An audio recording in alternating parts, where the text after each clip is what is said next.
চট্টগ্রাম নৌঘাঁটি থেকে মালয়েশিয়ার লংকাইতে অনুষ্ঠিত হতে যাওয়া ১৭তম Langkawi international maritime and aerospace exhibition বা লিমা ২০২৫-এ অংশ নিতে রওনা দিয়েছে বাংলাদেশের নৌবাহিনীর জাহাজ বানৌজা খালিদ বিন ওয়ালিদ।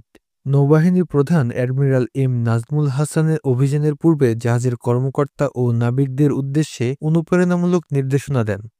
তিনি উল্লেখ করেন, এই অংশগ্রহণ নৌসদস্যদের পেশাদারিত্বকে সমৃদ্ধ করার পাশাপাশি আঞ্চলিক নিরাপত্তা ও সমুদ্র কূটনীতিতে বাংলাদেশের কূটনৈতিক সম্পর্ককে আরও শক্তিশালী করবে।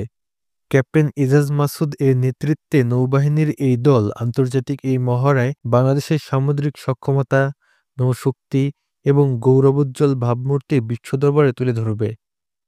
এটি শুধু সামরিক প্রস্তুতির প্রদর্শনী নয়, বরং বন্ধুত্ব, আঞ্চলিক সহযোগিতা ও শান্তিপূর্ণ সমুদ্র অভিযানের অনন্য এক উদাহরণ। এই অংশগ্রহণ প্রমাণ করে বাংলাদেশ ইন্দো-প্যাসিফিক অঞ্চলের স্থিতিশীলতা ও সমৃদ্ধিতে একটি সক্রিয় ও দায়িত্বশীল অংশীদার।